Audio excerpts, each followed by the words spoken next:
What's going on, guys? Kyle Harrison here again.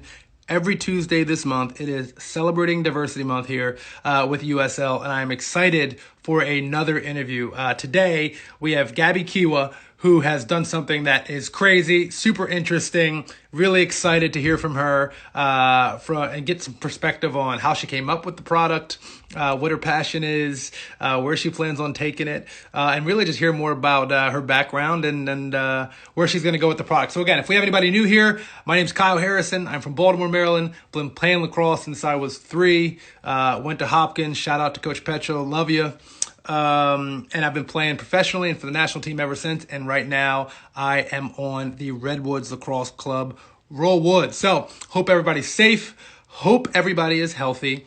And let's get into this conversation. Let's see if we can find Gabby. Yeah. Gabby, where you at? She hasn't joined us just yet. All right. So until Gabby gets here, anybody got any questions about anything? I'm sure she'll be here in a second. Oh, let's take a look. Is this her? There's our guy, Marty. What's going on, brother? Where's Gabby? There she is. All right, we're waiting for Gabby. My dad played with you in high school. All right, tell him I said what's up. Gabby, looks like we're connecting. Hey! Can you hear us? Hello? I can hear you. Can you hear me? Yeah, now I can. Oh, great. How are you? Good, how are you? I'm hanging in there. Thank you so much for joining. No problem. It's great to be here I love it. virtually. I love it. Well, here, talk before we get into your product and the incredible work you're doing. Tell me how are you dealing with this quarantine situation? You hanging in there? You staying safe? What's going on? It's pretty great right now. Since I go to private school, I have spring break right now at home. Okay. Like public schools in New York. So it's great. I'm home with my family Cool. and it's fun, lots of movies. Yeah. Are you watching? You guys watching any good shows? Nothing too exciting. We have Disney Plus, so we're watching some stuff on that, like Marvel. Okay. Obviously Tiger King. Got to. Sure. Everybody's watching. Go on. And stuff like that. Cool. Well, it sounds like you guys are enjoying yourself and staying safe. So I won't keep you long. I know you've got a lot going on.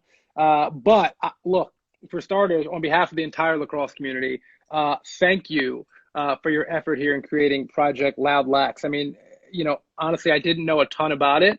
And then when I got the email, read all about you, I mean, this is incredible. Like the thought about other folks and trying to create an opportunity for them to play. I mean, just the selflessness that goes along with thinking that way. It certainly doesn't go unnoticed. So for starters, congratulations and thank you.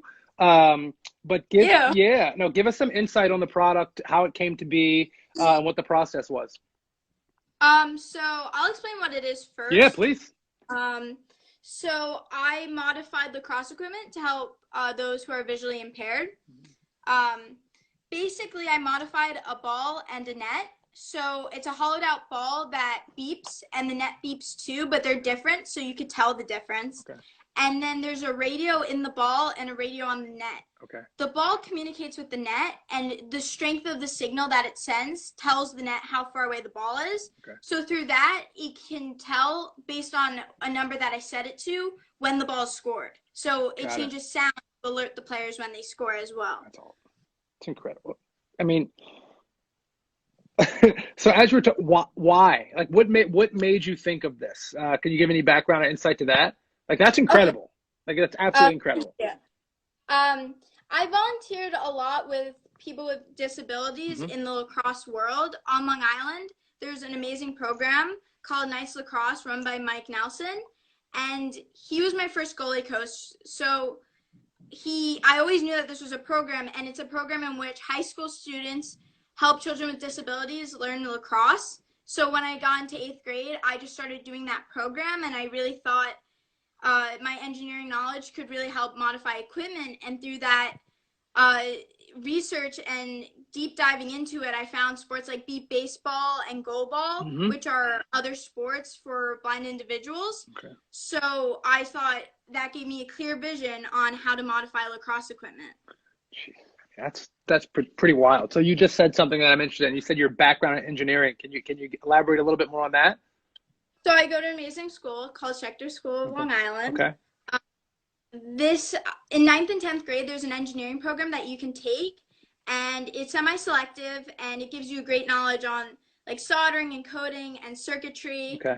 And you go to group competition every year, and shockingly, none of my group members who never played lacrosse wanted to make a lacrosse project. Sure. So Right. I decided to take science research in 11th grade, where you could do an independent project. Okay. Interesting. Okay, so help me out. So are there any programs there on Long Island? Are there programs down here in Maryland where I am that use the product? What organizations have you worked with before? So I worked with Marty, Yep. who spoke with Adaptive, last week. yeah.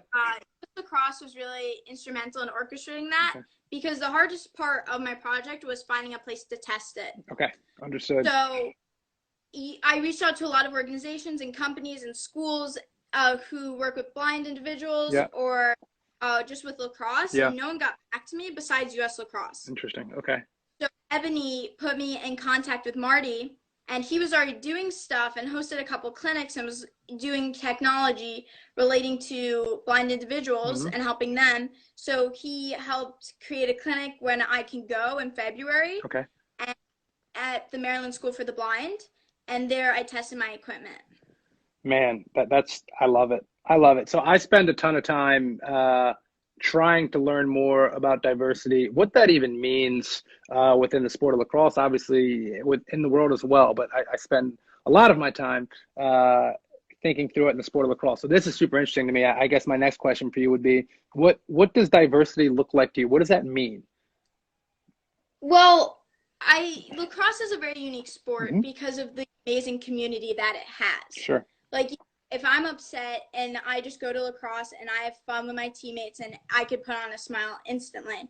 And for me, I think the rapid expansion of the game of lacrosse allows more kids to play it. Sure. But also more kids are restricted and are excluded because it's so widespread. So it's about expanding that and allowing more accessibility, whether financially or just because another reason, such as this, where you just physically or mentally can't do it until you need more assistance and need awareness of what options you have. So I know that lacrosse families are lacrosse families at the heart. Usually brothers, sisters play, and it would be awful if your sisters and brothers play and you just can't. There's nothing you can do, so it's about allowing and giving kids more opportunities to play. Gabby, that was a really dope answer. I think for me, these interviews are so fun because I feel like I learned so much from hearing other folks that are operating in the same space speak. And I think, the simple point you just made about, lacrosse families are lacrosse families. And typically, if your brother or your sister plays, you play. And the thought process that where your mind went is more of, well, I want to make sure if there's any sort of difference with that last kid that they can still play. And I think that's unique. Like, that's cool that you're even thinking like that. And then not only is it special that you think that way, but to then take the next step and develop a product so folks can play. I mean, this is pretty incredible. I mean, I was taken back when I did my research, and then hearing you talk now, it makes a lot more sense. So my next question, I know I've kept you long here, so I apologize, but my next question would be, as you move forward, are there any iterations of this product, or can it go somewhere else? Can it change? Can it pivot? Can it get bigger? Give us a little insight there. Obviously, we don't want the ball to get bigger. Of course not. But, there's a lot of ways I'm proceeding with this. Is that when I was testing, the U.S. Lacrosse representative there and a lot of people there came up to me telling me that I should patent the product. Okay. And that is not to profit off of it Sure. in any way, shape, or form. It's protecting it and allowing any school or kid who wants the equipment to be able to get the equipment in the future. Sure. So just free, get it. It's not for profit in any way, shape, or form, or a company can produce it. Sure. I got a lot of feedback from that clinic on what in February. Yes, in February, to really better the product and the equipment. Sure.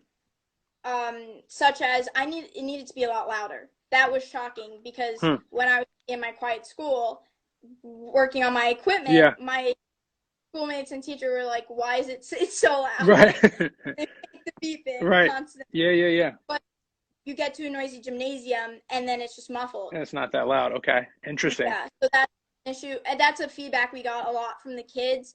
And so I'm taking science research again as an independent study next year so that I could tweak it and to work on perfect it. Yeah.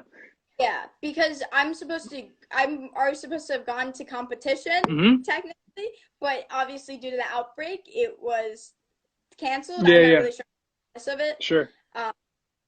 So right now I'm focusing more on writing like the literature review on my year in science research and the project. I love it. Incredible. So here, Gabby, real quick, I'm just reading the questions that are coming through.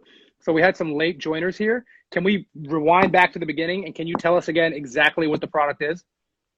So I modified a ball and a net to help those who are visually impaired. The ball beeps and the net beeps differently so that kids can tell the difference between the ball and the net. And then inside of the ball and on the net, there's a radio, and the ball communicates to, and based on that strength of frequency, which is determined by distance, it knows how far away the ball is from the net. So that then I can dictate at this point, it's the sound.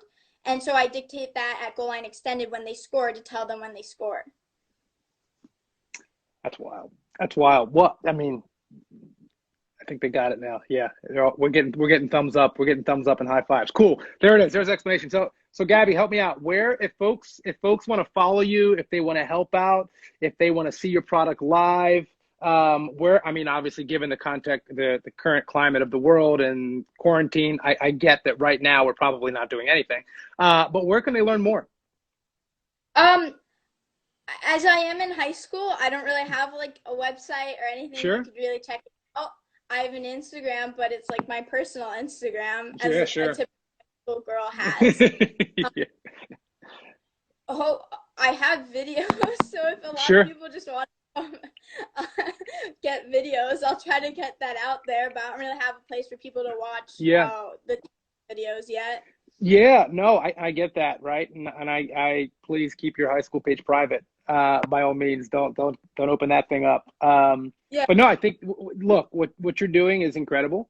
The product's incredible. And honestly, for me, I think equally as important to state as your product being incredible, but I think the way you think is incredible, right? Like I think most people, you have ideas, you want to help. I think I like to believe, it's the way I was raised, that most people are good people.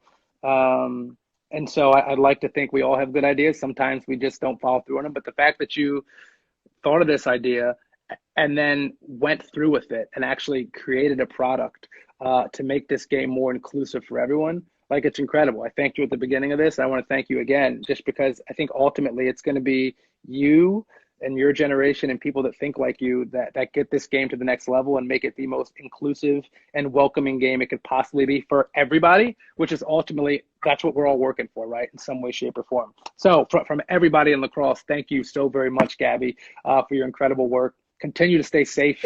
If you have anything else you wanna throw out there, I'm sure the folks would love to hear from you. They're all still asking questions about it. So if you have anything else. What's that? I just saw questions on how old I am and stuff like that. So I'm a junior in high school, or in the lacrosse world known as a 2021. There you go. I'm from Long Island, New York. I go to Schechter School of Long Island, but I play lacrosse for Portledge Lacrosse, a different home because my team didn't have a team. And they're amazing. I saw them on the live stream. And it's a great project, and I'm really happy that I had the opportunity to do this years now, and how successful it was. I was super nervous, especially going to testing. The whole 5-hour drive to Maryland, I was so nervous, thinking that it's going to fail. And then I get there an hour and a half early. I love it. And it works. amazing. So I'm thankful for US Lacrosse and all the help that you guys have done, because this would be no without your support.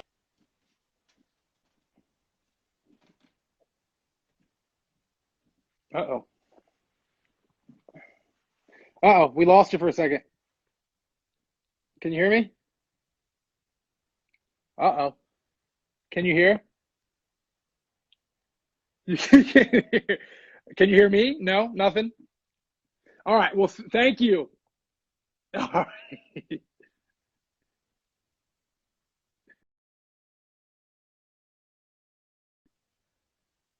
All right. Hopefully you guys can still hear me. Look, that was I think what was so special about that one for me is Gabby's in high school and she had an idea, a concept to help make this game more inclusive and welcoming and create a situation that more people could get involved. And she took that concept and then created a product, which I think that was wild, man. So, I mean, Gabby, thank you for your work. It's incredible. It's inspiring. I'm glad everybody here got to listen to that. That was as good as it gets. So I'm appreciative for you guys watching. As always, I'm going to be back again next Tuesday for another interview. But these first two have certainly been home runs. So looking forward to the next interaction with Gabby. I'm sure that's not the last we'll hear of her and all of her great work. So everybody have a great night. Stay safe. Stay healthy, and I'll see you guys next Tuesday.